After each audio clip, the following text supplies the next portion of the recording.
Hello, my name is David Ades. I'm a poet based in Sydney and the host of a monthly poetry podcast reading series called Poets Corner, in association with WestWords in Parramatta in Sydney's West. WestWords is Western Sydney's literature development organisation. Poets Corner is part of WestWords' public programming that celebrates the richness, diversity and insight that literature offers. Especially in these times, we thank the ongoing support of Create New South Wales, the Cultural Fund of Copyright Australia, City of Parramatta Council, Blacktown City Council and Campbelltown City Council, as well as the many project partners that have enabled us to continue to provide opportunities to writers and audiences. We hope that this new world will see a sharing and a closeness of spirit. Each month, I invite a poet to read poems and talk about them for an hour or so, usually more, around a theme of the poet's choice. Our guest poet today is Lisa Gorton, who will read poems from her latest book, Mirabilia, on the theme of art and violence. But first, an acknowledgement of country. I'm recording this from Beecroft in Sydney. Lisa is recording from Melbourne. I'd like to pay my respects to and acknowledge the elders past, present and emerging of the Wallamita people, the traditional custodians of the land in Beecroft, and also of the Wurundjeri Woi Wurrung people of the Kulin Nation, the traditional custodians of the land in Melbourne, and to acknowledge also that they are the sovereign owners of their land, which has never been ceded or given up. Lisa Gorton lives in Melbourne and writes poetry, fiction, and reviews. She is the author of a novel, The Life of Houses. Her fourth collection of poetry, Mirabilia, came out with Giramondo last year. That was the very short and modest bio note that Lisa gave me. I'm going to add that earlier this month, Lisa was awarded the Wesley Michelle Wright Prize for 2023, and the book Lisa will be reading from today, Mirabilia, has just been shortlisted for the Kenneth Sesser Prize 2023. Congratulations, Lisa, on that award and shortlisting, and welcome to Poets Corner. Thanks very much. Thank you for having me and for the acknowledgement of country. I want to ask you first about this book, Mirabilia. Mm-hmm. I'm interested in how this book came about. Did you begin with a concept and write the poems to the concept, or did you begin with the poems and then order them around the concept? It's true. It's a fair question because it's a, but I don't always remember how the works begin. That's the trouble. There's such a distance between how it felt to begin them and how it feels to look back on them. I kind of feel like a stranger has written a book whenever I've finished it. So I have to think about the answer to that. I think that the book began with the poem on the characterization of male poets' mothers. And I have been thinking about that for years and thinking about how the mothers were characterized in Wikipedia. And so I suppose that when I say years, I mean probably a decade. I'd kept thinking and noticing the ways in which people were characterizing them. And it made me realize that the memory of artwork and the memory of history is very strange and distorted, and poetry perhaps has an analogous role in that, because sometimes with history you remember a few images. Violence is ubiquitous in art. It's everywhere. It's in, on our screens. It's in every portrayal of art you can imagine. There's violence. How does art intersect with violence for you? I'll only talk about it in a sense, in terms of the way in which I was thinking about it in this book, I realize. And when you talk about how art represents violence, that's quite interesting, because in some senses I was interested in this book in how art had failed to represent some of the violence of its making, that it had taken the lives of women or the energies of women in order to make itself, and then to forget about the circumstances of its making. And so I was particularly interested, I suppose, in how certain women who had been used as muses in the art had been represented, or had also been left out of the story of the artwork.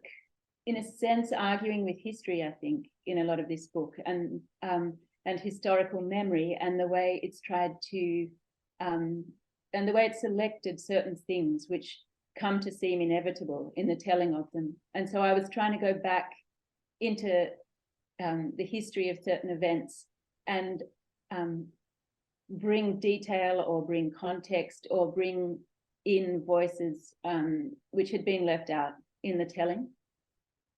And I think that's why in this book there's really no lyrical I, in both senses of the word. It's really why in the book structure I was trying to include lots of other voices and other anecdotes and biographical sketches and historical details that could be set up in a kind of argument.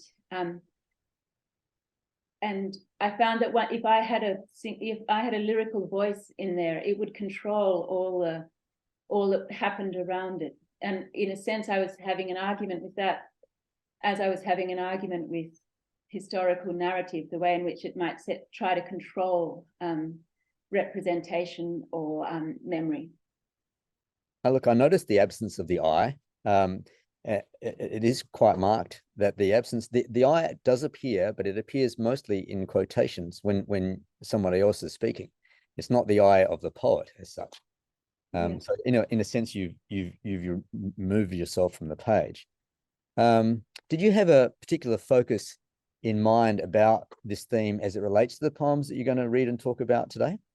In the selection, not exactly. I was just trying to give a kind of sense of the kind of scope of the book, or the different things, or the ones that I like reading, if I'm really. All right. Shall we read one? Reading more than others. Yeah. Shall we read one? Yeah, sure. Which one? I think you start off with Mirabilia. Yeah. This one was the first poem I ever managed. I wrote at home during lockdown, and it was really interesting because I found that there weren't very many places in the house where I could sit and write. And so I actually sat out on the front veranda working on this poem, with all the family inside the house around me. It was actually a commissioned poem. I have to thank David McCooey for that. And it was a theme of elegy. And at the time, I was thinking a lot about the pangolin. I was thinking about the pangolin partly prompted by the COVID pandemic and by the early idea that the pangolin in captivity had been part of the transmission of COVID to humans. Mm. And I was thinking, the pangolin can't survive in captivity, and it's the most trafficked mammal on Earth. And so it felt like the violence conducted against the pangolin had become intimate to us. And so I suppose I was thinking about the pangolin there, and that violence and the interconnectedness of the world, which had until then managed to kind of push away the violence committed against the pangolin to a certain extent. And I was also thinking about Marianne Moore's great poem, The Pangolin. And she has a line in that poem where she says, "If that which is at all were not forever." And I was thinking about how in the backdrop of her poem, as in the backdrop of so many poems, there's a sense of natural recurrence. You could go to nature for imagery, and it would be imagery of recurrence and renewal. And how in the short time really since her poem was written and the time when we're writing our poems, that has really been lost. And so there's this kind of strange distortion in the background of so many poems that are celebrating the natural world from the past, because that they're founded on a sense of renewal, which is no longer. So I was kind of trying to turn those ideas around in my mind and look at the ways in which the pangolin has been treated and represented. I should say, you can treat this as how I experienced the lockdown in a way, but the poem is in Fibonacci syllabics. I was really interested in that sense of the spiral of renewal and return so it was really an elegy for that loss of that sense of renewal and return, which the Fibonacci spiral can epitomize, and which the pangolin to me also epitomizes in the way it kind of curls up in itself when it's attacked by a predator. So I'm not showing the whole page on the screen, but this is how it looks on the page. So Mirabilia, if that which is at all were not forever. It is its own order, scaled mammal that can spiral itself in armor, safe in the lion's jaws. It is toothless, its belly is naked, its only predator is man. Adept alike of dry savanna and equatorial canopies, it walks on riverbeds. Jurgen van Linschoten, a Dutchman in Goa, when fishers hauled one out, thought it a strange fish, it being middle-sized, dog-sized, elephant-footed, snorting like a hog. Its head, tail, legs, all cased in scales harder than iron or steel. Mild, moving anvil. They hewed at it with weapons, and it rolled up and could not be prized open. Its picture for a wonder they sent to the King of Spain. In the pouch of its eyelid, its near blind, round black eye has written underneath, I have seen it. It goes by smell, its way of going through the vast plain-like stretches or dank leaf mold straight up trees could solve the problem of depicting a mind thinking, so that the idea is not separate from the act of experiencing it. Imagined mind that goes subtly reasoning forwards on an unforeseen line, surely to the place. When it comes to it, it goes nose shut, ears shut, eyes shut, head first into what it likes. It bathes in ants. It is particular. Rise its tongue, free drawn line out from its snout's blunted pencil tip against a wrong taste. It goes on hind legs. Its finger-length clawed hands it folds one over another, or at times taps down. It can carve concrete. Its tail, its counterweight, it holds with hoop skirt-like uprightness, yearly with raw silk pinking sheer-trimmed pango pop bustle, under which its legs go with a separate light ease, unexpected under armor. Its armor is not put on. The snake's head helmet between its eyes at its nape outspreads, in overlapping scalloped shell-ridged scales of ochre, amber, olive brown, each edged with lighter bands, so when it goes with wave through wave movement along a branch, or in night grasslands as one unbroken wave, its repeating varied scales track light like a principle of growth, each one replacing each other's vanishing, as if that which is could be forever. It is toothless, its belly is naked, its only predator is man. I mean, I think there is a lyrical eye in that. Yeah. I don't think you've got rid of it altogether. I should have said, I don't mean that of course I'm present in the poems. There's a controlling force in the cutting of the poems and the juxtapositions. It's more that I wanted the other voices to have a living presence there. And I think if there's a single voice, which is the voice of the author, it can't help but put the other voices to the margin. Mm. I'm not saying that I've managed to withdraw myself from the work. No. I wish to, but I don't think that'd be possible. No. It's an argument, you know. I mean, it's often said that there's a conversation between generations of poets over time and in different schools of poetry. And this poem, you refer to Marianne Moore's poem. How do you think your poem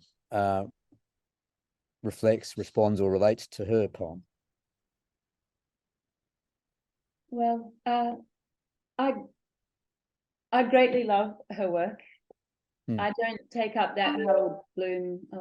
I don't take up that Harold Bloom notion that we're needing to destroy our predecessors. I think that's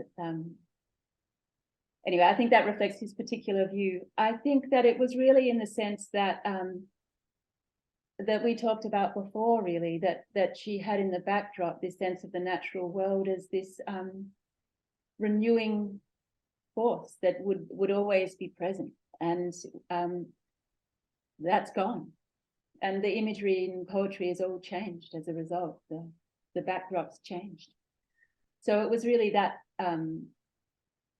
that negotiation that I was thinking about. I mean, I think you can see her influence in the use of quotation. I think she had a sense of drawing a lot of energy from the speech of America, the newspaper articles and the tourist brochures and the things that she heard. And it's one of the things that I love about her work. And so I think that it was also something that I was interested in this book, with kind of the range, trying to bring the energy of that you more often find in prose sometimes into the poems. I mean, perhaps as a reader, we should all get the two poems side by side and read them together, and just to sense that sort of connection between the two. And there's a quote from her in the poem. Yes. Yeah. So I should acknowledge that. Yeah, there is one quote from one of her letters to Ezra Pound. Well, isn't that the quote that you start off with that you repeat in the poem? No, I also she wrote to Ezra Pound could solve the problem of depicting a mind thinking, so that the idea is not separate from the act of experiencing it. Okay. Yeah. So I was also kind of teasing around whether that were possible, and how you would imagine that in the sort of certain walk of the pangolin, which I've never managed to equal in my mind's thinking. Yeah. Can I come to the title of the book and this poem, Mirabilia? It's a beautiful Latin word. How did you encounter that word, and what do you want it to signify in this book? I think I must have come across that in some of those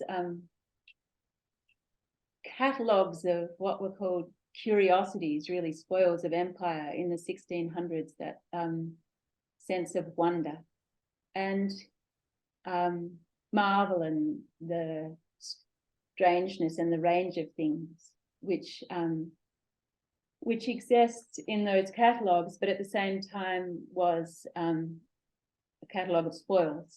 And so I wanted the two things set in a kind of, I mean, to me, the word holds those two things together: the wonder and discovery of the world and the strangeness of it, and the desire to collect items from it, and then the rapacious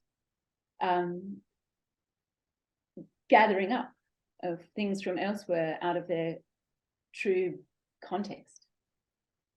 So is there a tension between that wonder that permeates the book, but also the art and the violence that the book depicts?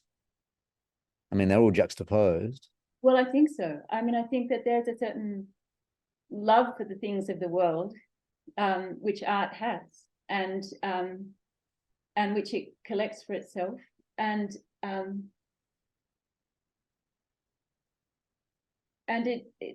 it's simple. It's and I mean, I love those catalogs. I find them full of an energy that I find an energy of discovery, but I acknowledge its complicity. So I suppose that I am trying to acknowledge too the tension in myself and in all of us who, like, for instance, the art that was created under the Medici in Florence and in Rome, which was made in a context of enormous violence and suffering. I think it's not meant to be a book that establishes my innocence in any way from this complicity in art, in its way of seeking beauty and trying to gather up beauty and preserve certain things, and its gift to the world through that. But also, I just wanted to acknowledge, I suppose, through the work what it costs, not in a monetary sense, but in a human sense. I mean, there's no escaping. In a natural sense, an environmental sense. Sorry. There's no escaping complicity, is there? I mean, right. Yeah. We have to be complicit in what goes on around us. Yeah. This poem and all the other poems in the book have an enormous amount of information. And it's clear that you've done a whole heap of research. Can you tell me about your research on the pangolin and also, for the poems in the book generally? Yeah, so a lot of them were poems written during lockdown.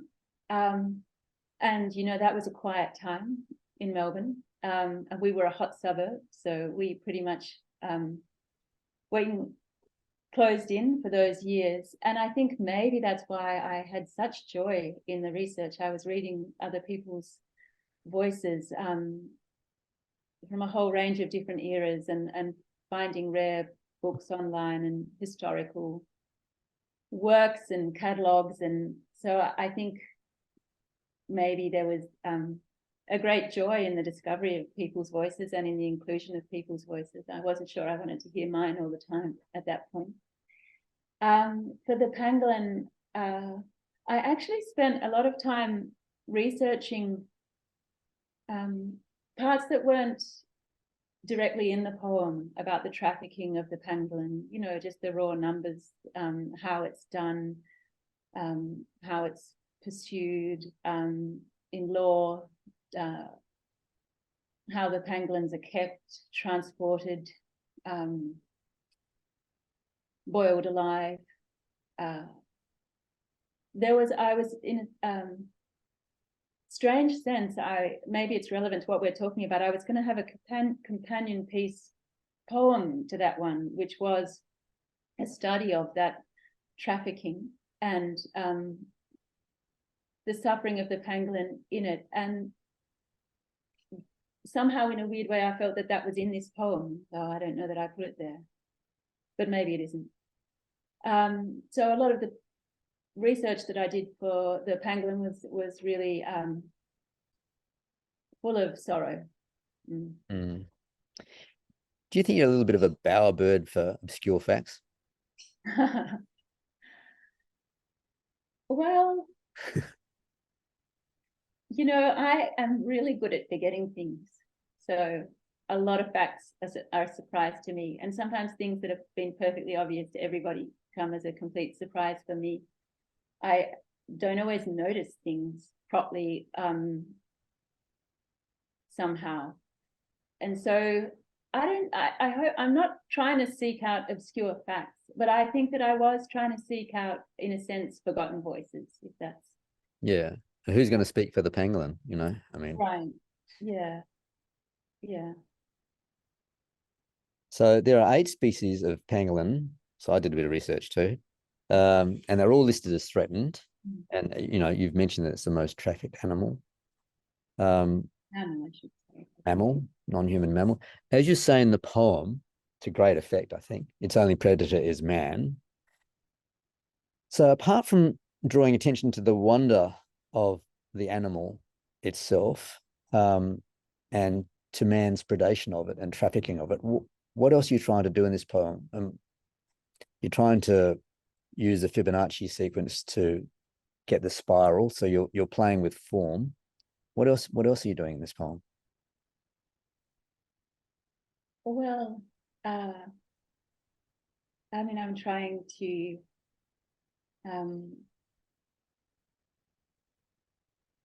I'm playing a lot of it. I love the pangolin. I think it's an amazing creature. So I think that I'm trying to think about reasons for that. I mean, what do we mean when we say that kind of thing?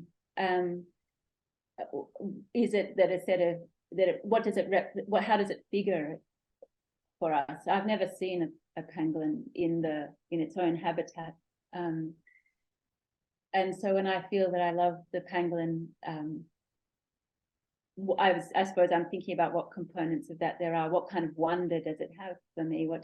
How does it figure, and how do people configure it in their representation? I was partly, looking at how those explorer invaders who saw it and for them for the first time characterized it, and how they had to use this image or that image, or it was a fish, it was a dog, it was, so that the way in which we're sort of approximating the world and projecting onto it, but also kind of also trying to catch, I suppose, the way the pangolin goes about the pangolin's business with those images and so on, and maybe the way in which the pangolin can kind of close up in itself. I was trying to respect. And I think I was liking some of the language in play. And I mean, I think there was a technical interest in the writing of this poem, trying to get that kind of language into a syllabic form. It's kind of funny, if you're using syllabics, you sort of almost, I was finding that I almost feel the sound of the words as a material. So this in this, different books are different. The words feel like different kinds of material in different books I've found, and in this one they really felt like kind of lumps and shapes and forms of sound that I could almost kind of touch. So I was spending a bit of time with that. Oh, I could talk all day with you about this, Lisa, but I think we should get on to another poem. I think the next one. Which one are we up to? You're going to do some excerpts from on the characterization of male poets and mothers. Yes, yeah. So we talked briefly about this, but I was thinking about this poem for a lot of years, but not in a really coherent way. I wasn't thinking of it as a poem, but I would often look at Wikipedia representations of male poets and their mothers, and be startled by the sexism that was involved in the way in which the mother, certainly post-Freud, was treated as a culpable cause of the poet's existence. And the poets were, to a certain extent, complicit in this as well. And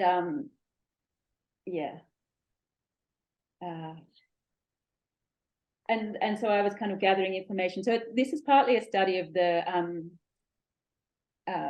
ways in which male poets' mothers are characterized on Wikipedia, and the ways in which Wikipedia stories. So most of the quotes from here are from Wikipedia or from biographies of the poets' mothers, which might also appear on Wikipedia. I tried to have a kind of discipline to it, so that I wasn't actually hunting these things out. I was looking at kind of common representations of the male poets' mothers. Shall I read two of them? Yes, please. Okay. It's a slightly random selection. I actually thought that, and maybe the series could go on into the hundreds. But, you could write a whole book. Yeah. I'll just read the two last ones about Arthur Rimbaud's mother and Philip Larkin's mother. On the characterization of male poets' mothers. Arthur Rimbaud's mother, according to reports, was sour-faced. It was narrow-minded, stingy, completely lacking in a sense of humor. Was renfermée, têtue, et taciturne. He named her his mouth of darkness. His father, good-natured, easygoing, generous, came home on leave only to give her another child, 10 weeks with her, 5 children, after which he did not come back again. When the youngest was 4, he retired easily to Dijon. She named herself a widow. She worried about the children's education. She had to call the police to bring him home. In Paris, he put sulfuric acid into Charles Clothes' water. He stabbed a knife into Verlaine's wrist. His teen rebel phase, they say, was a reaction to life with Vitaly. He stayed with her all summer writing A Season in Hell. She paid for it to be published. When she asked him what it meant, he answered, "It means what it says." From Africa, he kept writing her letters. He wanted books, goods. He had tasks for her. He had a romantic view of his father. My dear mummy, I got your letters and the 2 stockings all right. Do not be upset about all this, however, but it's a poor reward for so much work, so many privations and troubles. P.S. As for the stockings, they are useless. I shall sell them somewhere. In 1890, a photo. She stands in her garden with flowers. 4. Philip Larkin's mother sent him 7 enormous pairs of socks and lilies to brighten up his room. Dear creaturely mock, this seems a good time to warn you I am down to my last £3. She wrote to him, marriage would be no certain guarantee as to socks being always mended or meals ready when they are wanted. Neither would it be a good idea to marry just for these comforts. There are other things just as important, for which she has been held responsible for his not marrying. He couldn't marry anyone because he was involved with his mother. It is said she was nervous, constantly whining. She was the poet's muse and his millstone. She wrote, when I came to the sketch of me, I laughed outright. His father attended Nazi rallies. In his mother, though, he complained of a kind of defective mechanism. Her ideal is to collapse and to be taken care of. Dear mock creature, send some underclothes, please. I guess my first question, I mean, I have a lot of questions. My first question is, how on earth did you get started looking at these things in Wikipedia? I mean, what got you there? Well, as I say, I forget things. So sometimes I look up on, I'm writing about someone who, looking at their work, and I want to know when they were born and when they died and what was happening. So I look it up and I see these representations of the mother that are so unfair. So it was just a constant series of shocks, which eventually shocked me into action. Okay. I mean, it goes without saying that relationships, including those between mothers and sons, are complex things. And that in looking through the writings of one party or other, or, you know, selected letters or things on Wikipedia, all that you're going to glean is a tiny fragment of those relationships. And then in extracting, you know, a few quotes from larger bodies of work, you've got tiny fragments of tiny fragments. There's going to be a million other characterizations possible by these poets of their mothers. Isn't it inevitable that selecting one or two will distort or misrepresent relationships as well? Well, certainly, but I'm not trying to represent the relationships. I'm trying to present the distortion of the relationships. And I didn't, these are all on their Wikipedia pages, or they were. They're not obscure. I wasn't hunting through trying to snare the butterflies. They're all there. They shocked me and shocked me and shocked me again. And it seems to have been something of a vogue in criticism, which has entered historical narrative almost unexamined. I mean, I think it's post-Freud and the notion of the mother, and that poetry is some kind of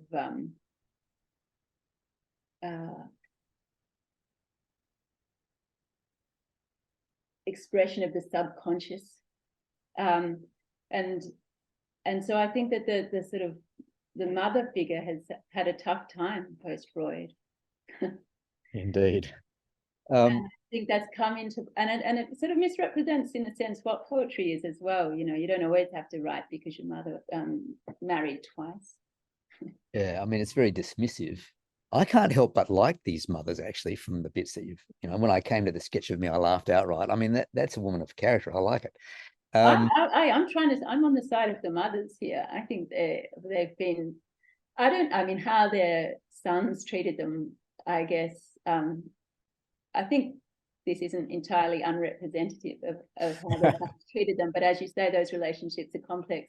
But I was really just trying to get that sense of the, you know, how the mother's point of view might have been against the kind of characterizations which are so reductive of their role and their generosity and their efforts.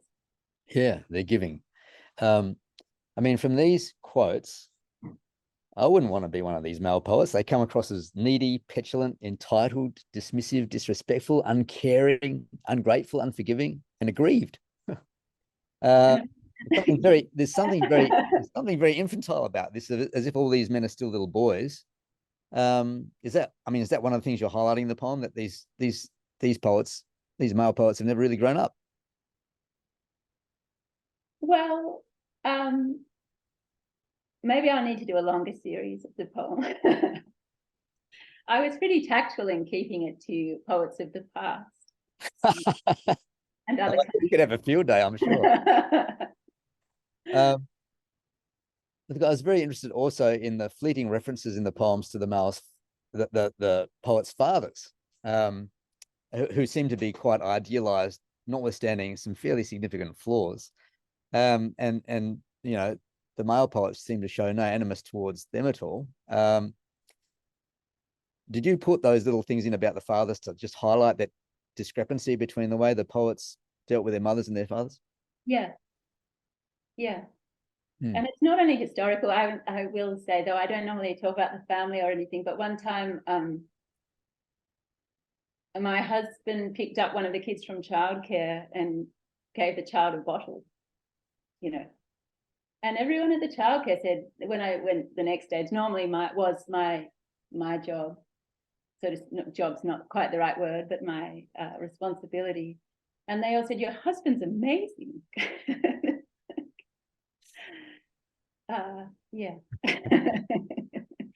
So I think the fathers, yeah, but we don't need to rehash it. You know, I had to acknowledge in reading this poem that I'm a male poet. So I'd like to take this opportunity to give a shout out to my mum, who's the best mum in the world. Go, mum. There you go. I'm not one of these guys.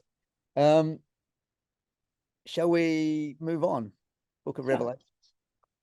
Yeah.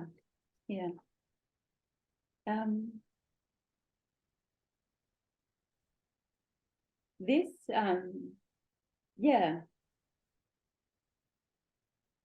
book was this poem was another commission, actually, from Jess Wilkinson, who was commissioning a group of poets to write about an exhibition at Heidi, which was trying to show some of the female artists and female creatives who'd been involved in Heidi.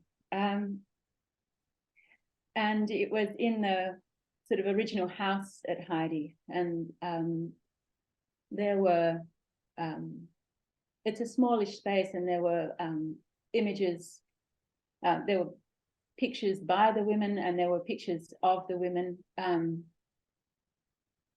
There were actually pictures by the men too. Apparently they can't be moved, even during an exhibition of women's art and presence. And there was one photograph in the hallway, actually, quite a small photograph, and it showed Cynthia Nolan with parasol mounted on dead horse. And it was quite hard to see in the image. But actually, there are other images of the horse, and the horse is has died in the drought, and the drought conditions at that time have almost mummified the horse, so that she's on a dead body. And I was reading a lot about Cynthia Nolan and reading her work and about what happened to her, and I felt a bit grief-stricken and annoyed on her behalf. I suppose that's part of the book. That's part of the poem. It's not a very cheerful poem, and so I apologize, and that in advance, I suppose there's kind of brutality in its representation of I'll just read it, shall I? Yeah. Read away. The Book of Revelations, photograph 1952, untitled, Cynthia Nolan with parasol mounted on dead horse. She smiles. The horse has eyeless sockets. Crows pluck them out. Its face is eaten half away. They have saddled it, pulled a bridle with snared bit over its crumbled ear. Under the saddle, its left side gapes, stripped bone cage. Its chest rent where dogs and lizards got at its heart. Blessing and honor and glory and power. She has clambered onto a dead thing, propped in its litter of bones. She smiles. The artist said, death takes on a curiously abstract pattern under these arid conditions. The artist strung the carcass of a dead calf in a tree. I think I know that smile. a cipher on the face of self-illiterate rage, ashamed of what they've asked, accommodating, speech of the dust. And I saw, and behold, a white horse, and he that sat on him had a bow, and a crown was given unto him. On one side of her, Brian the stockman props the dead horse up. On the other, a woman, unnamed, reaches a hand out to fix the bridle against its long jawbone. She smiles. And lo, a black horse, and he that sat on him had a pair of balances in his hand. The artist had a pocket microscope. The artist had an Agfa camera with a monocular lens. The artist had binoculars turned front to back to see things afloat in a sea of glass. The artist had trained his eye to open and look and shut and turn away. They were at Wave Hill on Vesti Station. And the kings of the earth and the great men and the rich men and the chief captains and the mighty men and the bondmen and every free man, where families living on the dry riverbed got paid in tins of jam. In her right hand, she holds an umbrella raised to shade her face. The artist had painted Daisy Bates at Aldea, a dead thing floating in a landscape, umbrella in her right hand. Her mouth is painted out. These carcasses, the artist said, are preserved in strange shapes which have often a kind of beauty or grim elegance. The artist moved their skulls and bones about, stacked carcasses one on another, set one on its back with its legs in the air, propped the dead horse on its hind legs with its mouth in the dust. I think I know that smile. Okay, so let's start with the title, the Book of Revelations. Obviously referencing the biblical Book of Revelations, and throughout the poem you're quoting from the Book of Revelations. Can you talk a little bit about how this poem and the Book of Revelations relate to one another? Yeah, I should have mentioned, I'm sorry about the quotes. Coming from there, there was some description of the landscape actually in Sidney Nolan's description of that experience of taking photographs after the drought, in which the landscape was likened to a sea of glass and other things that can probably have their origin, images of landscape which have their origin in the Book of Revelation. So I was sort of sent that way partly because of that, and also because of the horses of the apocalypse that are ridden. So in a sense, I was kind of playing around with that notion of apocalypse, I suppose, which is there. So I was also thinking about the ways in which that book, that founding book, focuses on men with their instruments, on their horses, and there's the whore of Babylon as an alternative. And I thought, I suppose I was feeling that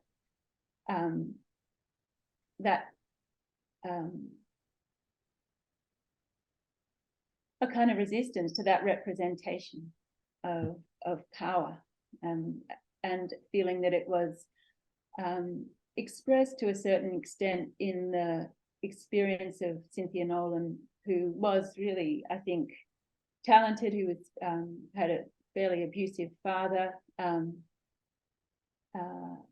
was trying to get away and became pregnant to a much older man, and suffered through an appalling abortion at that time when abortions were illegal, and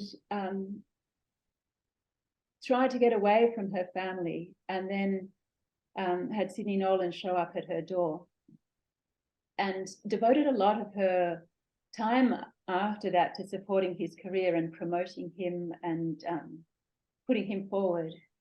And in the end, I think feeling betrayed by him, killed herself. And I know that it is a really grim poem. I think that for various reasons I feel awkward reading it sometimes for that reason, but I felt that there was a kind of tragedy in that life story which couldn't really be smoothed over. I felt a real tension because in one sense I wanted to represent the vitality of her existence. You know, she went off and escaped her punitive, sort of privileged family and became a nurse and worked in hospitals and actually contracted TB through doing that, and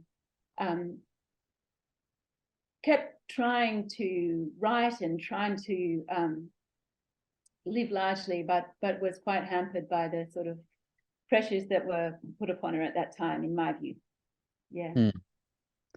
You use quotations in this poem, I think also from Sidney Nolan's notebooks, and you use quotations throughout the book.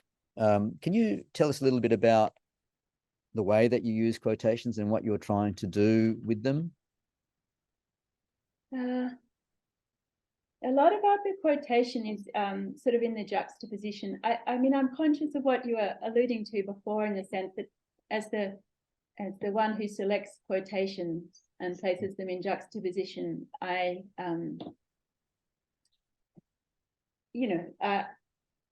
could distort or misrepresent or represent only a fragment. And I try to use them, and I'm conscious of that. And I think sometimes I am making an argument through the juxtapositions. I think that I think that I'm trying also to kind of bring the voice in with its context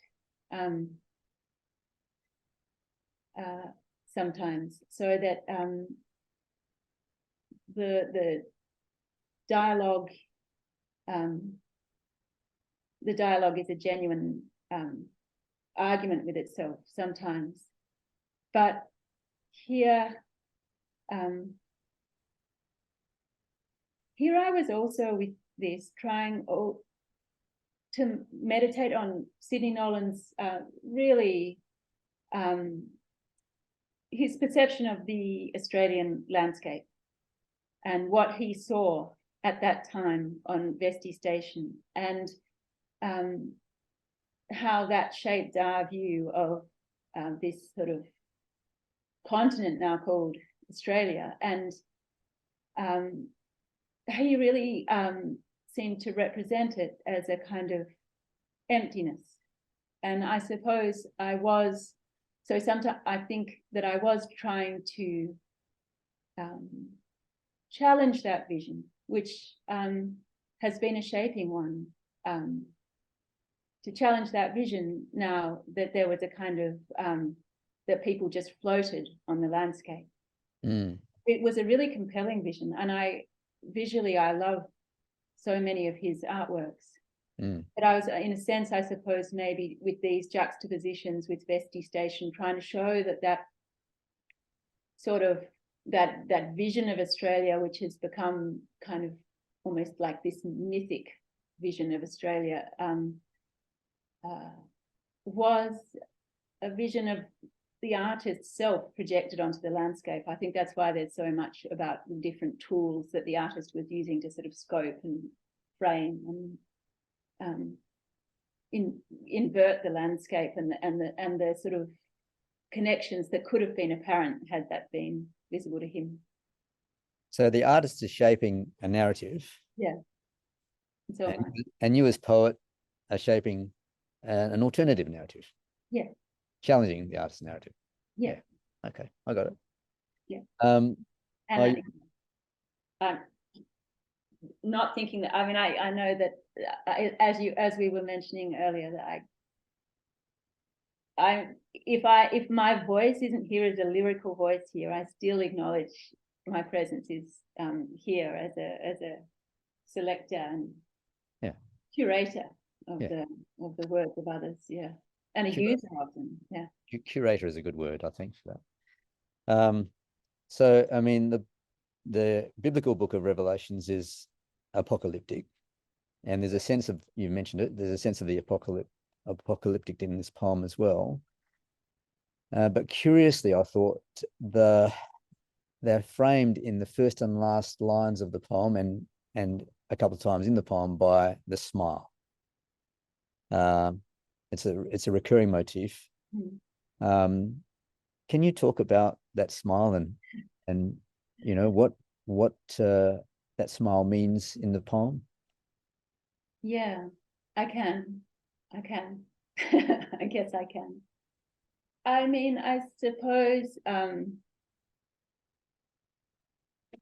was thinking about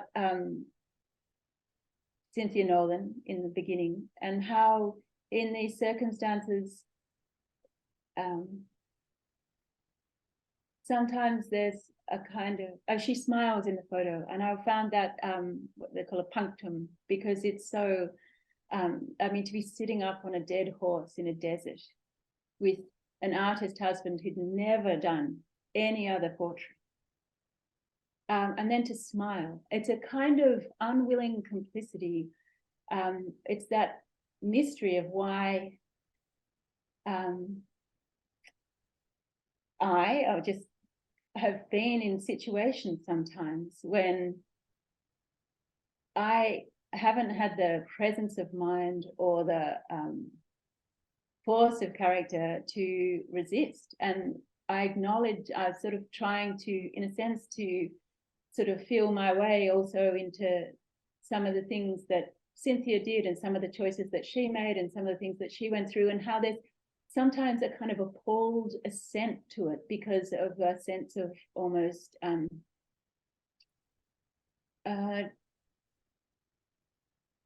Accommodation.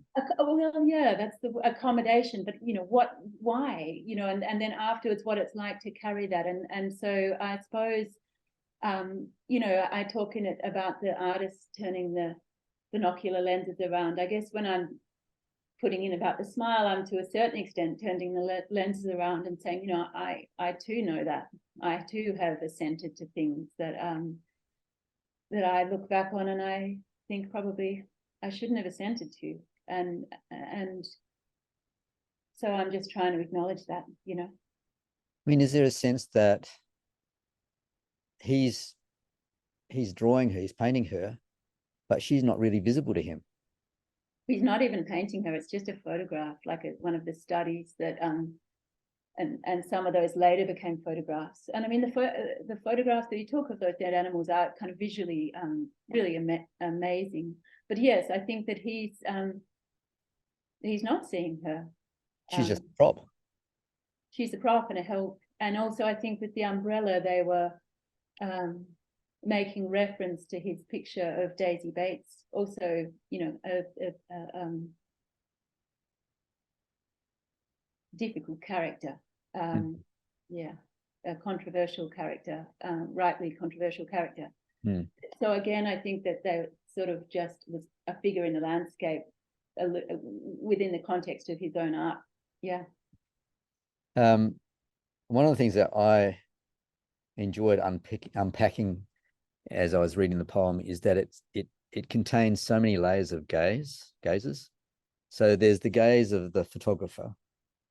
There's a gaze of Cynthia Nolan smiling at the artist. There's the gaze of the artist who was also the photographer, but he's looking at it both as a photographer and as an artist. There's the gaze of the poet interrogating the art. And then there's the gaze of the reader interrogating the poem. So that you've got all these different points of observation that collectively arguably speak to our voyeuristic impulse. And perhaps, I mean, perhaps all art is voyeuristic. Can you say something about, you know, your interpretation of the role of the gaze in the poem and in your work generally? Big question, I know. Yeah, I'm not good at, I waffle in answer to big questions. Especially when they come without notice. Yes. I'll have them in writing, thanks. Yeah, I mean, I was thinking about the gaze and all those apertures and what they leave out. And I guess it's interesting that the horse's side is ripped open and its eyes have been eaten out. Actually, if I jump a little, there's a long sequence in the middle of the book called Tongue. Maybe we'll get time to talk about it, or maybe not. But in that poem, I was really looking back at the Renaissance artworks and how a lot of those sculptures were done at a time when cut-up bodies were being carried around the streets and wax effigies of the dead, lifelike wax effigies of the dead were being made. And it really brought home to me how an artwork, even an artwork in Melbourne is in marble, even an artwork in marble is a kind of escape from death, but it's also a figure of grief, and so the sort of grief is converted into an object, and the object can be treasured, but the grief is there in the artwork. And so I suppose when I'm doing juxtapositions, they are, as you say, little kind of apertures in which to see the photo, the scene that took place over some time in a single instant, closed in its frame, with the other figures there whose names I don't know the name of the woman who's holding the horse, the other woman who's holding the horse at one point, for instance. So they're just these little apertures. And then it seemed to me there's the kind of gaping dead body, which is the mark of suffering within the poem. Mm.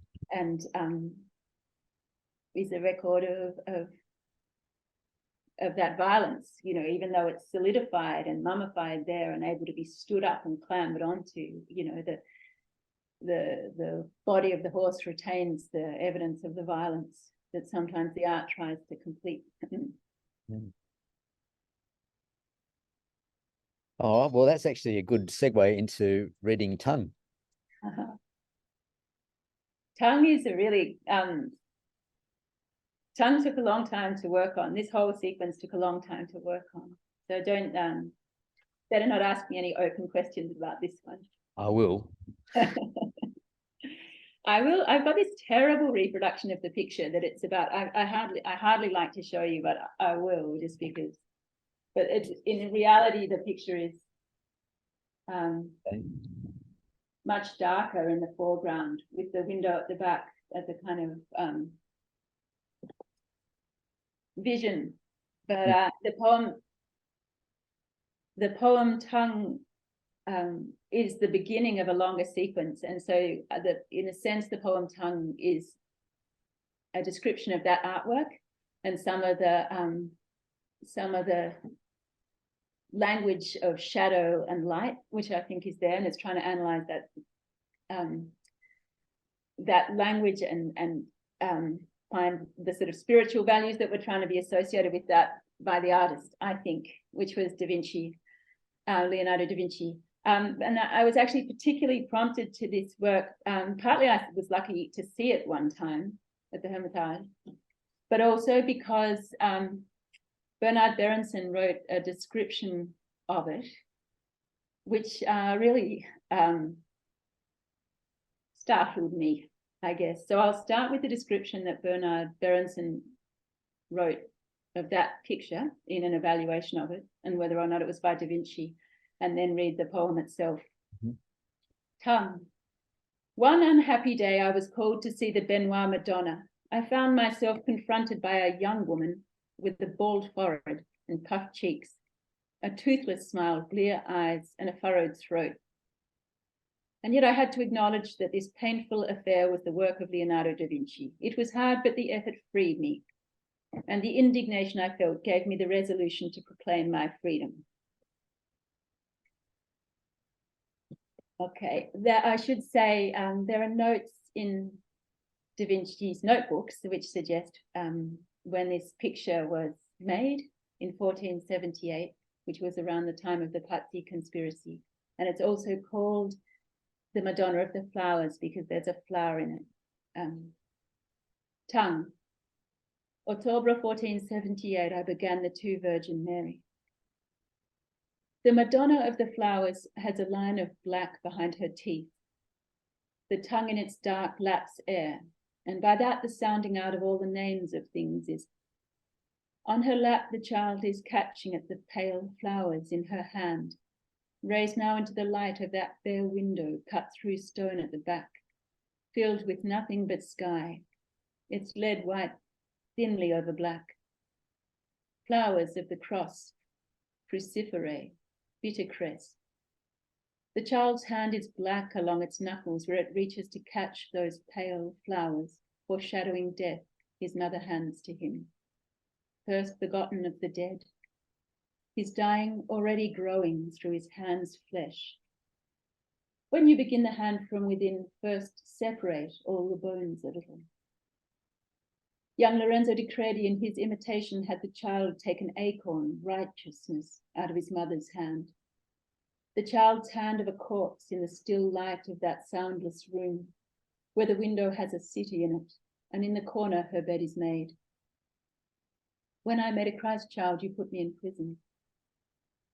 Its stained walls, patterns of joined stone, a landscape, complete with mountains, battles, faces, clouds, a thing miraculous, its blank surface opening into a window of dawn light that is touchable, originary. The sun has never seen a shadow. A stone room held between that light and this, a watcher standing in the doorway, in the place of light that casts its shadow back across her mouth, her ear, the child's right hand, right foot, marking on them the lamb of the trespass offering, blood where its shadows are. As that metal driven through her ear means, I will not go out free. A window of sky in the shape of a diptych, which will be painted in, a pietà, a child tearing flowers. The first drawing was the outline of a shadow. Now these figures clothed in light and darkness round forwards into the light of its window reversed, history, prophecy, meeting in its stone room. At the crossing place, her gem, like water closed in glass, holds light, where in opaque things light's shadows are, and is indifferent, afloat inside its curve, lit against and leashed to any watcher's eye, encloses a room above their turning hands, a nearly conceivable place, in which the doorway's reflection invents what could be a window at the back where its two shadows wait, and its bittercrest changes into pale points of light. A single pearl there marking the parley, its heraldry hung upon abyss. How such lustres move to meet and equal always the distance of any watcher's eye, its unassimilable contrary and end. Encircling it, the 15 pearls of her suffering are to be counted over repeatedly, blood in her mouth, the tongue in its dark laps air. This poem begins and ends with a dash and has dashes throughout it, suggesting that everything is connected and everything is splintered at the same time. Is that partly what you're trying to say in this? Yeah, I guess so. I was, yeah, and how words stop, sort of what the, and I was really interested in this picture. It's not a good representation of it in the image that I showed, but the Madonna's face is open and her mouth is dark. And I was talking to an artist friend of mine who was saying it's very difficult to paint open mouths because there's a darkness in the mouth that we stop seeing habitually. And so I was sort of, this will get to the answer of the dashes, but in a sense, I was thinking of that mysteriousness of speech. And, Da Vinci anatomized people and wrote about the tongue and the muscles of the tongue and how the flapping of the tongue in the mouth makes these sounds. And that's all that we mean by world and all that we're exchanging with each other. And the ideas that are going back actually begin with that work of the body in the dark of the mouth, like a dark cave. I started, so I suppose it's that interplay of language or art that can rise up out of the body and deal in symbols. There are lots of symbols in the artwork, and they're brought into the poem, I suppose, but also how there's still the massy, inarticulate body, and that's always and somehow matter can become consciousness. So maybe the dashes are like that sort of interplay between broken speech and maybe the little stuck out tongues in the poem. I mean, this poem, like most of the poems in the book, is ekphrastic, drawing on many sources, but particularly the two paintings here of the Virgin Mary by Da Vinci. Can you tell us a bit about ekphrasis in your poetry, how your interest in ekphrastic poetry came about and how it has evolved?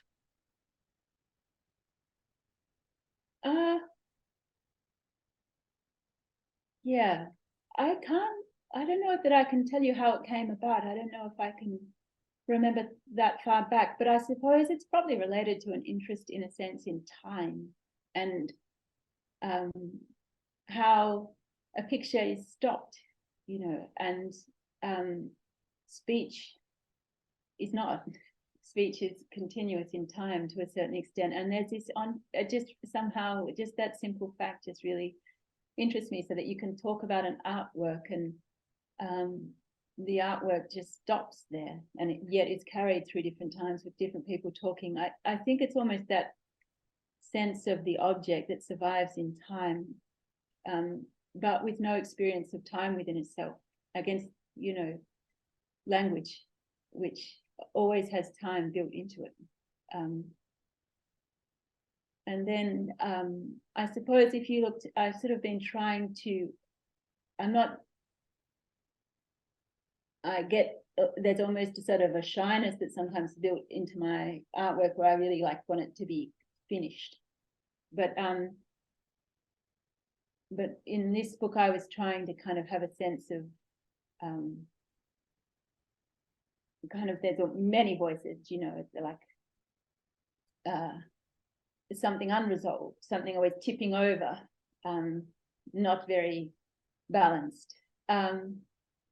So I suppose I am also interested, for me, it's a way to think about this thing that of the body that gives rise to sort of symbols and notions and beliefs and language out of matter itself. And that seems to me really mysterious. And I suppose the way in which art sets up, represents symbols on a flat space interests me. I can't put it really beyond that, except to say, I suppose with this book, I hardly thought of, I was trying to recover that artwork from the completely unfair characterization of it by Berenson, apparently based on whether or not the muse in it was pretty, according to his lights, so I suppose this book has a different sense of ekphrastic poetry from other books, in the sense that I'm trying to kind of get the voices, to kind of put the artwork there, but also have all the voices. Yeah, I mean, the ekphrasis seems to me to be your starting point. And then you go beyond that. You take it, you take it into realms of voice and more than just a response to a picture. Yeah, I agree. On some level, you can never really answer why you're interested in something, can you? It's one of those impossible things. So I don't know why I've written about artwork. I will say that at the end of the book, I'm jumping, I guess, but there's a large section of the book that was a response to Izabela Pluta's artwork, and that was a commission.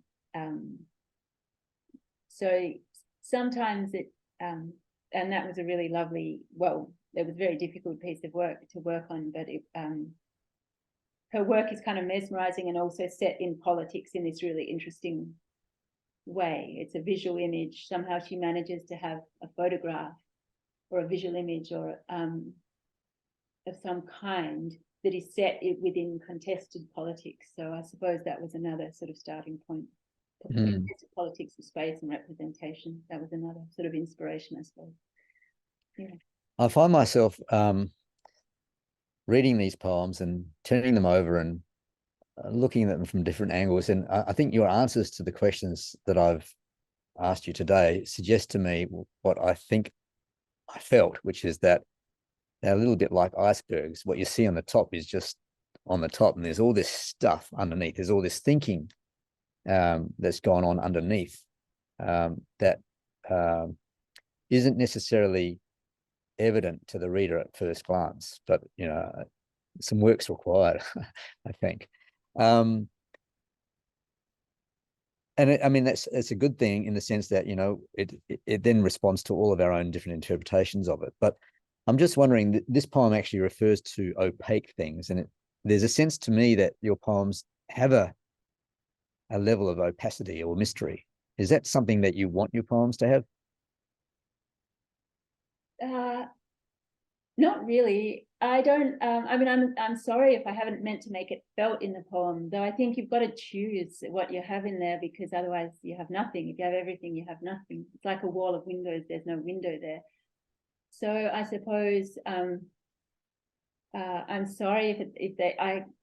I mean, I think the ideal is to have all the other stuff sort of felt as forces, which might not, which are there, but not.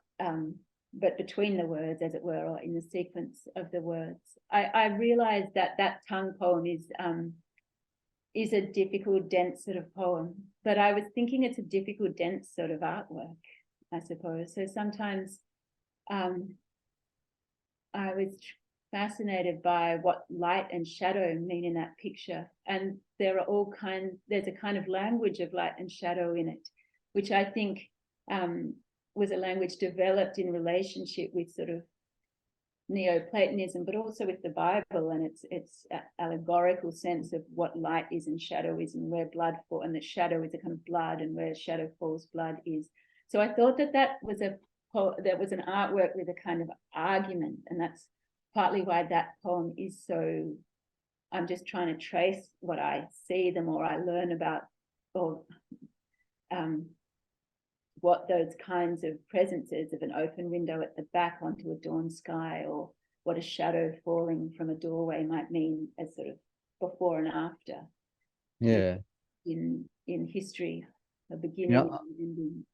I don't see that density as a failing of the poem. I see it as, you know, as a door through which readers can walk and then, you know, wander around with bringing their own stuff to it. And you know, that what you mentioned about light and shade, I actually was going to talk about that, because I noticed a lot of repetition of certain words in the poem. I've got here, light's mentioned 10 times, shadow 7 times, dark 3 times, black 3 times, pale 2 times, the window appears 6 times, flowers 5 times, rooms 4 times. So the poem seems to reflect the oscillation in both life and art between light and dark and shade, and beautifully. Are you trying to capture a sense of mutability, of changefulness here, or did you have other objectives in shifting throughout the poem between light and shade and repeating those words? Well, I think that the light and shade are playing in the room, which is a flat surface, which is the artwork. And I was really interested, I think Max Ernst was interested and took it up, but Da Vinci's vision that an artist could see a landscape, for training artists, I'm indirectly answering your question. Forgive me, I'm kind of going to come around. But that an artist could look at a stain on a wall and see a landscape. He was in a bit of an argument with Botticelli, who said that was facile, or, you know, that was. But I think that the idea that the matter itself is a kind of stone wall to us, you know, it's the thing we can't get through, it's the thing we're in. And it's the life, it's the beginning of the life, but it's also mute. And so I think that there is this dynamic in there where there's kind of the stone that can open up a picture. That is a kind of freedom, the kind of visions and the symbols that say, well, you're here, but you're also there, and you're you, but you can also be that person that, you can see that person. So I thought that in a sense, the light and shadow were partly about the possibility of art existing, but I think also it's the window at the back is a kind of early promise, like the beginning light that is always the dream, to be able to touch that light of beginning and that energy of beginning, and how then in a sense the door is like the figure kind of almost having come to at a threshold where the shadows are, and the loss, and I mean the violence that was occurring around this mother and child, if they are who I think they were, I think is in the artwork, in the shadow. There's an acknowledgement in the shadows on the child's hand, which look like kind of almost rotting flesh, of mortality. So I suppose I was really kind of thinking of the shadows and the light as kind of promise and mortality, kind of operating within the space of a room that's an invented room on a flat surface. And you mentioned that this is part of a sequence of poems, and I think you're going to read the next one, which is Madonna of the Flowers. Yeah. Okay. Thank you. This is another long one. What can I say?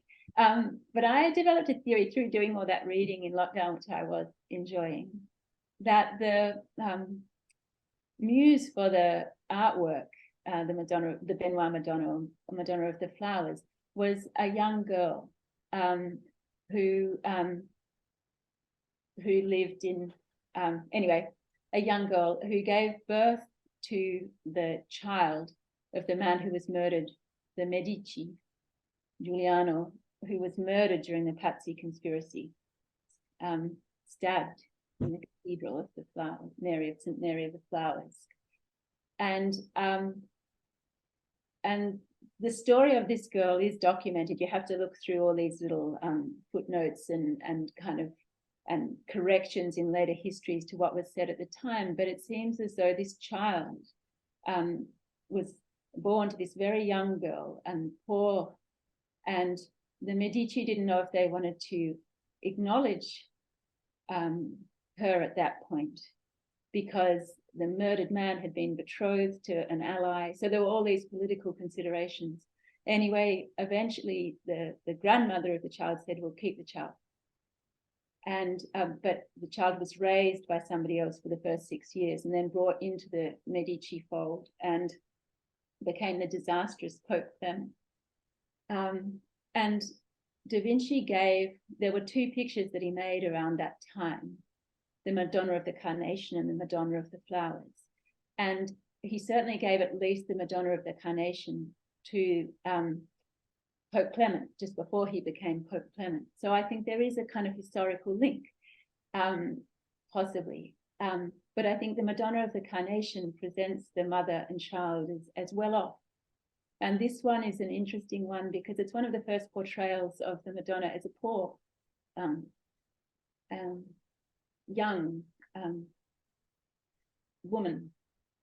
So this, I tried to record some of the history as a sort of almost an argument or an antidote to that intense kind of ekphrastic description in the first poem. I try to describe the history. So after that, Tracy, I'll go into the and exhausting details. It's quite long. Get a cup of tea. Madonna of the Flowers. Easter Sunday, 1478. The one they called Fioretta, little flower, her child 1 month old, and the child's father, they called him Prince of Youth, was stabbed at Mass in the Cathedral of St. Mary of the Flowers, lily and bittercress, stabbed 19 times, dying at the altar of Saint Zanobi, saint of the child brought back to life. A child 5 years old lost in the marketplace, broken under the ox cart's wheel and doubled afloat in bronze relief on the saint's box shrine. They had dug up the relics, had Chioni make a head of silver to contain a piece of the head of that saint, to be carried on feast days through the streets, flowers on the tower where he once lived. His ring they sent for a cure to the King of France. This Fioretta, 15 years old, Vacci says, the daughter of an armourer, one Antonio di Michele del Cittadino, who made corazza in the Borgo Pinti. And Giuliano de' Medici wore no corazza to the church that day, his murderers fetching him to mass, jesting that he was growing fat, caressed his waist to check. Not the corazza covered with peacock velvet, not the corazza covered in green silk velvet in his armory. Its heaped shields, swords, lances, the corazza all'antica of silver, naked metal body that he dressed in on the day of his giostra, empty sculpture fronted with Medusa's mask, her mouth wide open, tongue lapped out.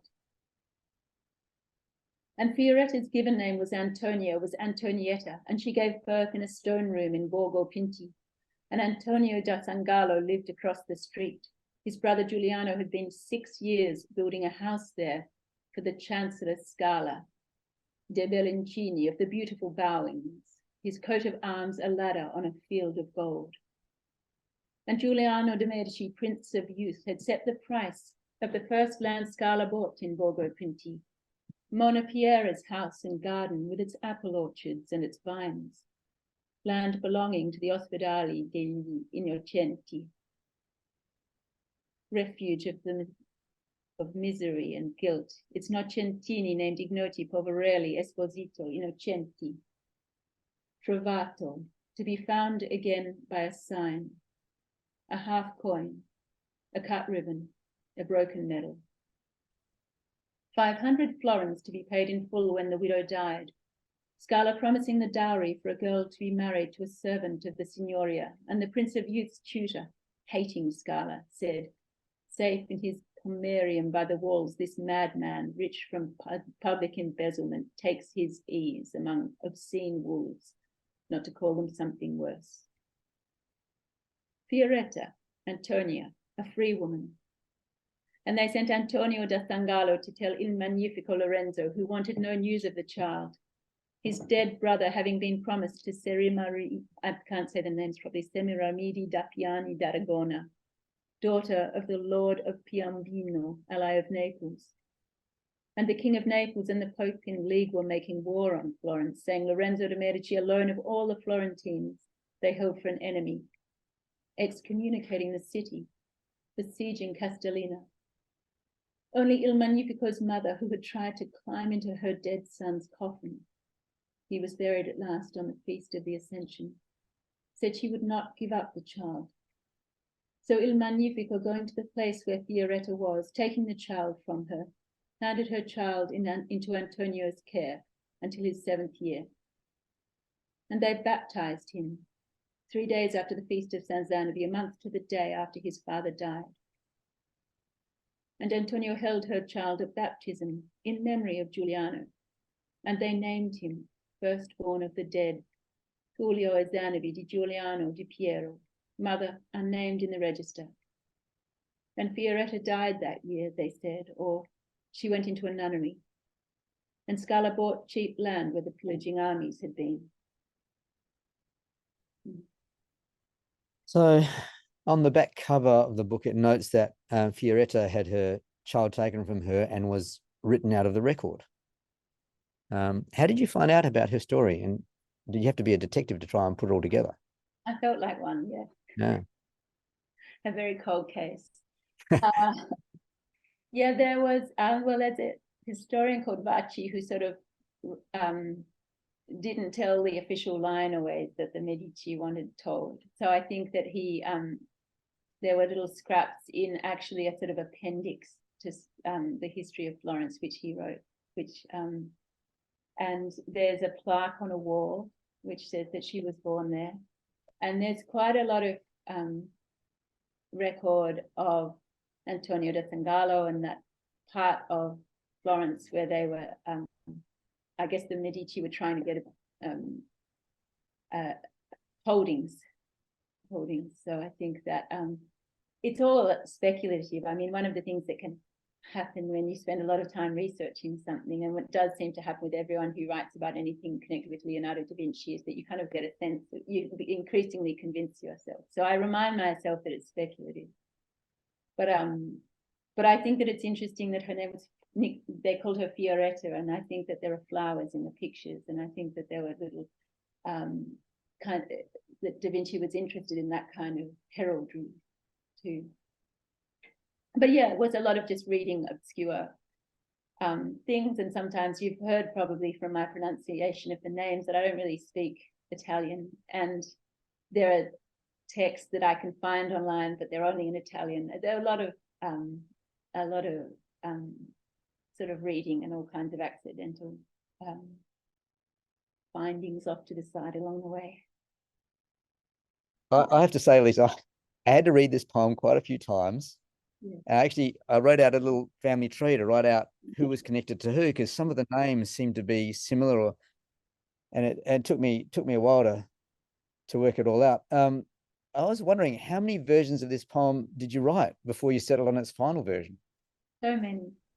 I mean, I researched for maybe a month, like probably a year of doing research. And the first version of the poem was even more complicated. I did want the sense of it being pell-mell, like it was all pell-mell. I mean, and so the first version was, there is in this section of the book, there are a whole sequence of poems. And the first version of this poem had all of them stuck kind of enmeshed together. And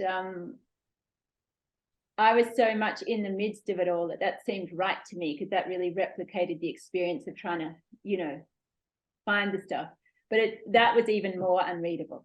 I mean, I don't often, I've indulged myself because you're so patient, but really they're very difficult poems to read anywhere or talk about anywhere, because they're really long and they are really complicated. The picture is complicated, and the history is complicated, and the sort of fragmentary and the the interactions between the people at the time was secret and connected with power and complicated, I think. So yeah, it's difficult, I acknowledge. I mean, it might be hard to know when to stop writing this poem. I mean, how do you know when to stop? How do you know when you've got a finished poem here? I don't know. I agree. You've identified it. I thought there was a kind of turn. I mean, I think if it, insofar as it's finished, it was either that or it was just going to be a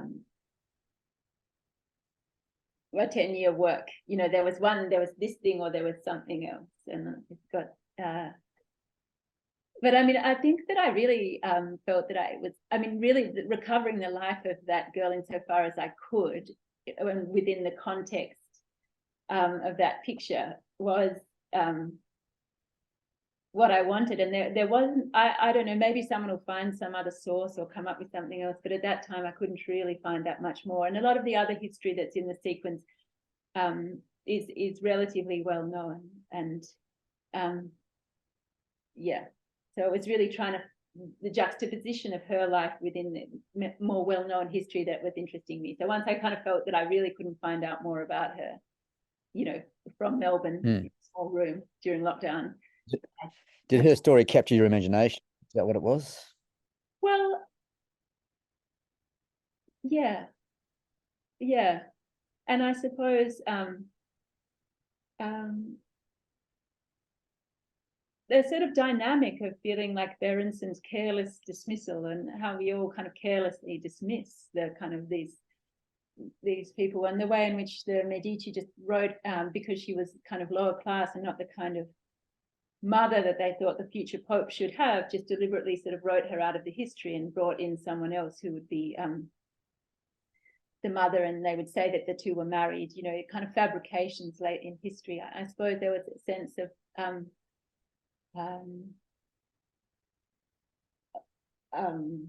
trying to restore her to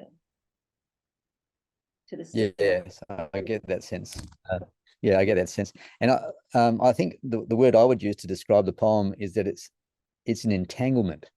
Yeah. And Fioretta or Antonia or Antoinette or whatever her name was caught up in this tangle of matters of state and politics and war and alliances and rivalries raging around her as a 15-year-old girl with a newborn, is part of the message in this poem that all our individual lives are subject to the whims of the moment. The whims of the powers of the moment, to a certain extent. Yeah, it's just kind of trying to, I suppose that's so, yeah. And sometimes, we were talking earlier, and sometimes art is the only kind of restorative work that is possible, and it doesn't really help the person involved with the loss. But I suppose, no, but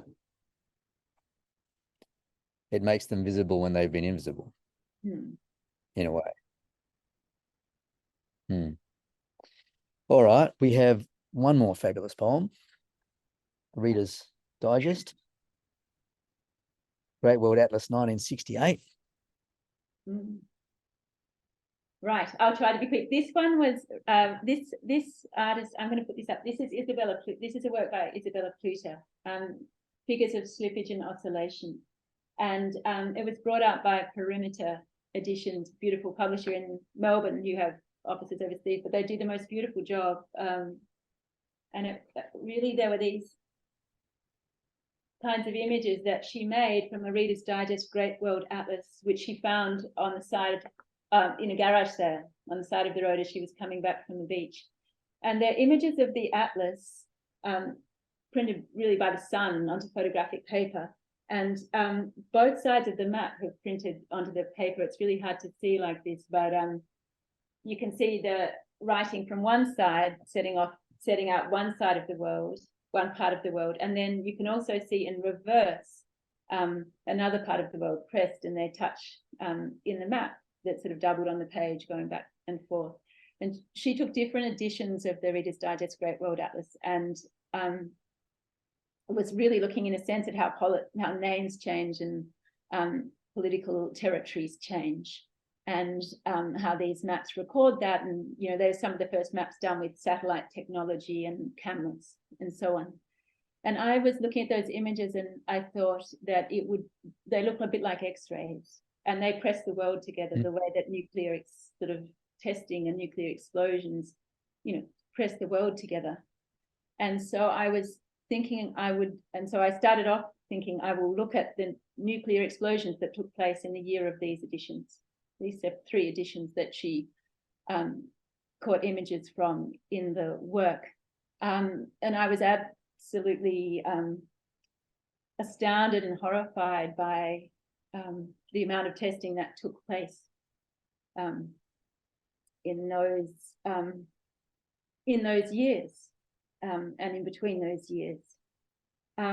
They're also confronting poems, and I'll apologize in advance that I will not always read the names of the places correctly, and some of the names have of course changed since then. But I was really just trying to track the proliferation of nuclear testing, which proliferated and proliferated. It's beyond what's included. It was beyond what's included in this poem. Right. Reader's Digest, Great World Atlas, 1961-1962. Between the time of its publication and 4th revise, they exploded the bomb they called Vanya over Novaya Zemlya. Its fireball 5 miles wide hung a second sun over the island. Its cloud rose into the mesosphere. Black rain over the Kara Sea, Barents Sea, Alaska, Norway, Finland, Ukraine, northern Canada. Lines leading back to the closed cities, to Alzheimer's 16, Sarov, to Chelyabinsk, 70, Sneshin, near the Mayak site where they loosed the radioactive waste into Lake Karakai, Lake Urchu, into the Teka River, past the villages, to the Arctic Sea. Its radioactive cloud moving northeast over Beridanish, Setlikovo, out to Turgish. Between the time of its publication and 4th revise, they exploded the bomb they called Starfish Prime off Johnston Atoll over French Frigate Shoals, high inside the thermosphere. Its aurora, a blinding white flash, green sphere of light, vast cloud outflung in turning arcs, in circles sweeping outwards, flared across the Earth's magnetic field lines, debris lighting the sky from Taro on the equator, down to Apia, Wellington, Tongatapu, Campbell Island, trapping radiation along the field lines, irradiating the satellites, Telstar, Cosmos, Ariel, the classified National Reconnaissance satellites, Zenit, Corona, gridding the Earth in rectangles of film. Its fallout rained over the world. Between the time of its publication and fourth revised, they exploded plutonium over the salt bush scrub of Maralinga at Taranaki, north of the straight train line across the Nullarbor. In secret trials, they had named Operation Timms and Operation Vixen. Its plumes, 100 miles long, drifted on the wind. They had taken the sacred objects, trucked the people south across the rail line to the coast at Yalata. She said, "Where are we going?" "We are going to a place we've never been to." Some people walked, leaving sand tracks in the desert for the people left behind. Lines leading back to Calder Hall at Windscale on the grey Irish Sea. Between the time of its first publication and fourth revised, they exploded the bomb they called Storax Sedan under the ground at Nevada test site as part of their peaceful nuclear explosions program. Lifting a dome of earth 90 meters above the desert floor, more than 12 million tons of earth exploding outwards, a radioactive cloud separating into two, drifting northeast and then east over Iowa, Nebraska, South Dakota, Illinois, across to the Atlantic. In Las Vegas, people watched the explosions at the test site from their hotel windows, put on their radiation badges and sat outside, its clouds spreading between the Cascade and Rocky Mountain ranges. They collected the children's teeth for a study. Between the time of its publication and fourth revised, they exploded the bomb they called Bighorn over Christmas Island, Kirimati, in their year-long Dominic series of 31 nuclear explosions over the Pacific Proving Ground, filmed with EG&G Inc. Rapatronic cameras at 2,400 frames a second at 1 frame a minute, capturing its fireball, sun-like until its shockwave rebounding off the earth smashed into it, a cloud. A film-like sequence of high-speed photographs, the critical information needed to build better bombs. Lines leading back to Los Alamos, to the Lawrence Livermore National Laboratory, to Hanford in sage bush country on the Columbia River. Between the time of its first publication and fourth revised, they exploded more than 100 atmospheric bombs at the Semipalatinsk test site, the Polygon, in Kazakhstan, south of the valley of the River Irtysh, out to the Karagandi Ranges, south as far as Degalan Mountain, east to Chagan, where the river bends. Testing them on purpose-built apartments, bridges, underground metro stations, trucks, planes. Black winds over the industrial city of Ust-Kamenogorsk, Znamenka and the Kazakh steppe, the towns and villages. At dispensary number 4, they studied its effects on the local people and their newborn children. She said, like hair burning, the smell came back from the earth each time it rained. Between the time of its first publication and fourth revised, they fired the thermonuclear warhead they called Operation K from Kapustin Yar, south of Stalingrad, Volgograd, towards the Sari-Shagan test range, detonating it in the troposphere southwest of Zheshwan, a pulse so strong it fused buried power cables for 600 miles. Between the time of its first publication and fourth revised, they exploded the fourth of their Gerboise bombs over Regan's Sahara Center for military experiments. A vast flash. An enormous ball of bluish fire, red at its center, a cloud carried on the desert wind. That same year, they started on their nuclear test series with dual names in the Granite Mountains at In-Echo. The desert base they named Oasis, too, invisible from the road, east of Tanafella, where during the Operation Beryl, the steel door of the tunnels exploded into the air on a rush of flame, its ochre-colored cloud turning to black over the desert, drifting eastward. The chief of the armies fled that night. They had brought in crates of guinea pigs. They had the soldiers crawl across the forward zone. So you mentioned that this sequence of poems arose out of a collaboration with Izabela Pluta. How did that collaboration come about? Well, it began when she came to a reading I was giving at the Museum of Modern Art in Sydney a lot of years ago, actually, and we just met there. And quite a bit of time afterwards, she got in touch and asked if I would write a response to her work for something else, actually, for another work that she was doing, and then again for her a catalogue essay for her work that was in the National up in Sydney, an amazing work in the foyer of the Art Gallery of New South Wales.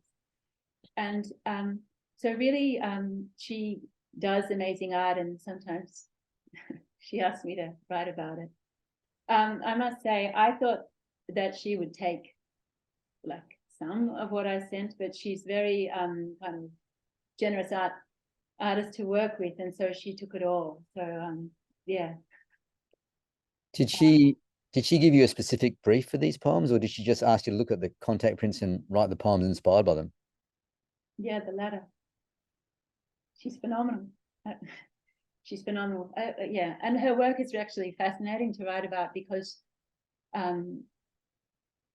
she can take something like this and just set down something that's a piece of art that actually captures in itself some of the sort of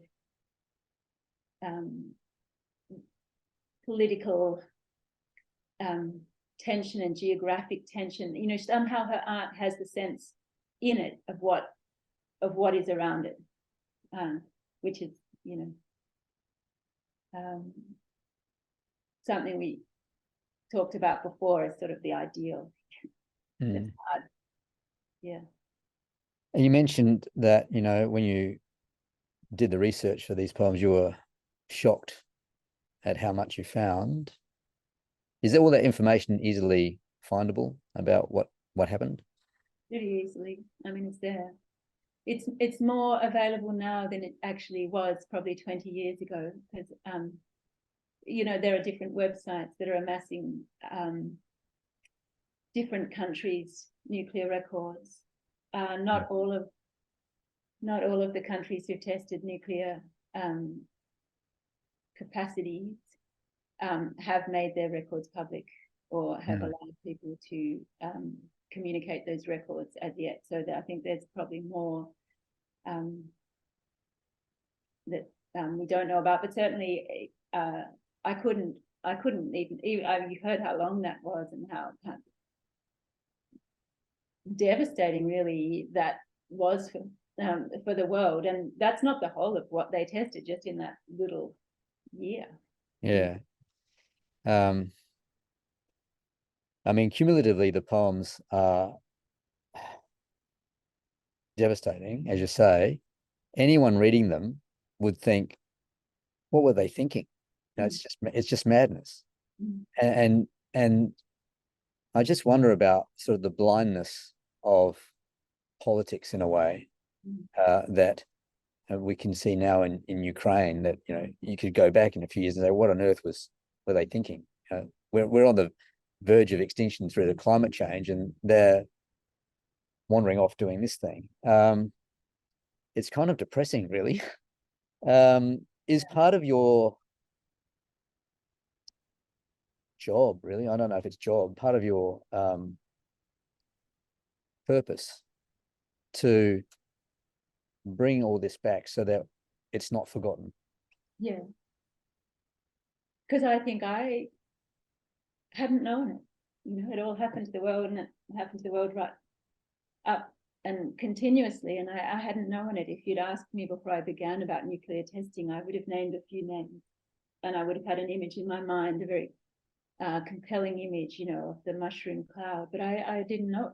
And it's really easy. I suppose that was the motive force for a lot of the book, is just a sense of how easily things are forgotten and left out. And we seem to be moving towards nuclear Yeah. Seem to be moving towards nuclear as some kind of solution again now. And so I sort of, feel that these mark how easily a sort of mode starts and the aperture narrows and the procedures are set in place. You know, it's a kind of bureaucratic violence. And yeah, just and the scariest thing is that the next generation doesn't know what the last generation's forgotten. Yes. It's not even there to forget. Yeah. Unless you go back before them. So finally, that's what I think Shelley meant by the unacknowledged legislators that actually come along, in a sense, too late and try to remember. Hampered, of course, by the very limited readership. Yeah, indeed. But try to be a conscience. You know. Well, no, I don't want to be sounding a little grandiose. I mean, yeah. Or conscious rather than a conscience. The repetition of the opening line between the time of its publication and fourth revise, and repeats throughout the poem and keeps sort of like emphasizing the point. And the other poems have similar repetitions in them. Was your thinking in using that repetition not just to emphasize a point, but to highlight the repetition of the nuclear tests, the repetition of cover-ups, the repetition of lies, the repetition of environmental violence, the repetition of abuse of Indigenous peoples? It just doesn't stop. Yeah. And also that they sort of also to bring out, like it happened like in this tiny bit of time. And I hope there's a sort of, I mean, and yet plutonium can live in the earth till we're all gone, you know. So I suppose that interplay between the instant of occurrence in history and the vast consequences of events, which go well out of the control of the first single instant of their happening. Yeah. That nobody seems to be preoccupied with when that instant happens. Yeah, because I mean, the aperture narrows for us all the time, I guess, doesn't it? You know, that's one of the things that it's hardest to, I think, probably imagine about history is that, you know, some of the time when people were doing the things they were doing, which seem unconscionable and bizarre now, is that they were thinking of something else. They were preoccupied with, I don't know, office politics or something like that, you know. Mm. Well, okay. Well, thank you so much, Lisa. Thank you for listening. I'm sorry I've gone on so much. You see, I don't talk enough. For sharing poems and insights. I apologize. Thank you for listening and asking such lovely, thoughtful questions. No, I mean, we could have just kept going on a deep dive, but we had to stop somewhere. For sharing poems and insights on the theme of art and violence, all out of this book, Mirabilia. Details of Lisa's books will be posted with this podcast, so look out for that. We will return at the end of April with Christopher Kit Kellen on the theme of arts of and with poetry. See you then.